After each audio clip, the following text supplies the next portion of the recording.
I'm too hood, I'm too ghetto. Y'all told me that all year. But when other people do it, y'all don't say nothing. So this was for the girls that look like me, that's gonna speak up on what they believe in.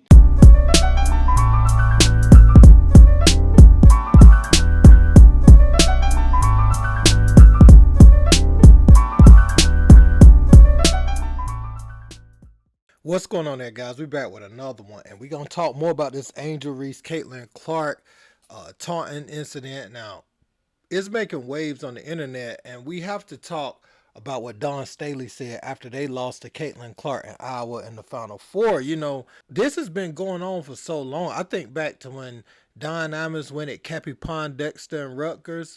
Some people in the media have talk shows in prominent positions. You know, they don't give the black teams much credit, or predominantly black teams. And you could see Caitlin Clark, very special basketball player, but you could see the media starting to sway that, it's starting to sway who they were rooting for, and everybody was just going for her.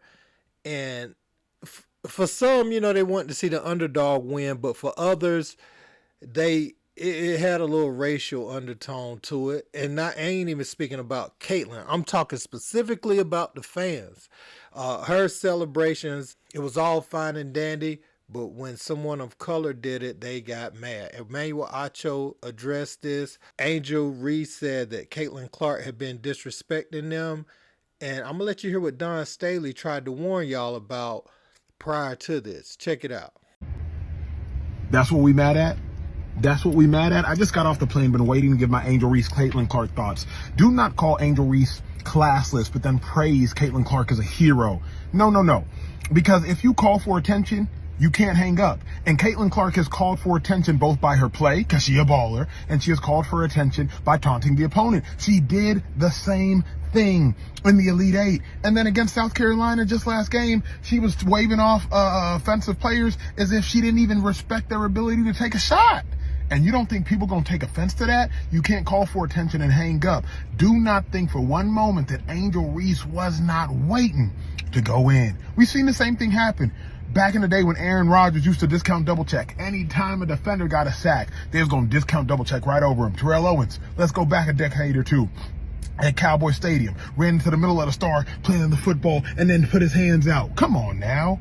Athletes taunt. Athletes compete. That's all Angel Reese was doing. Don't try to police women differently. As a competitive sport, let them girls compete. I'm with it. Caitlin Clark is a hell of a Incredible player for sure. But I don't take disrespect lightly. And she disrespected Alexis. And my girls, South Carolina, they still my SEC girls too. But y'all not going to disrespect them either. So I wanted to pick her pocket. But I had a moment at the end of the game. And I was in my bag. I was in my moment. Yeah. We're not bar fighters. We're not thugs. We're not monkeys. We're not street fighters. Some of the people in the media, when you're gathering in public, you're saying things about our team and you're being heard and it's being brought back to me. Okay? And these are the people that write nationally for our sport. So you can not like our team. Okay, you can not like me. But when you say things that you probably should be saying in your home, on the phone, or texting out in public, and you're being heard, and you are a national writer for our sport, it just confirms what we already know. And Don Staley took time to point out a great point.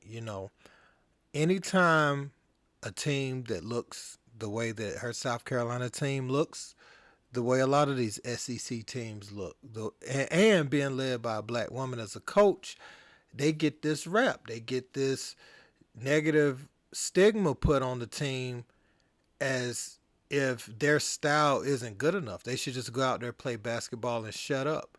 But that is not how the game of basketball is played, guys. You get your edge based off where you're from. And what your environment that you grow up in shapes the way you play the game. You can't separate the two. that what you like about their game is a direct correlation of where they're from a lot of times and the way they play. They get their imagination um from their surroundings, you know, and there's a toughness you got to carry in everyday life uh to even make it out of those areas. So but what Angel Reese did was light. She only did what Caitlin Clark did to get back on the original point. Like, she only did what she did. She pointed, we about to get these rings, yada, yada, yada. What's the problem? I mean, you can't praise her for one thing, and then when the thing that she was doing to other people is turned right back around on her, the media wants to get mad about it. They want to make it like, oh, she's classless. Oh, her mom raised her right. Her dad raised her right for not going off on her. No, she was just being a sport, taking what she's been dishing out. So kudos to Caitlin Clark for that.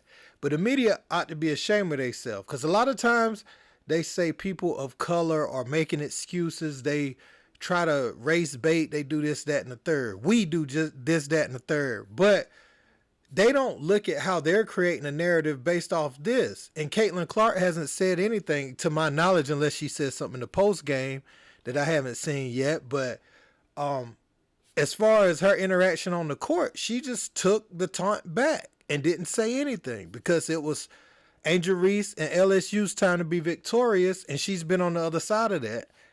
And she's coming back next year. She's using that as fuel, as she should, to become the best player she can be. You know what I'm saying?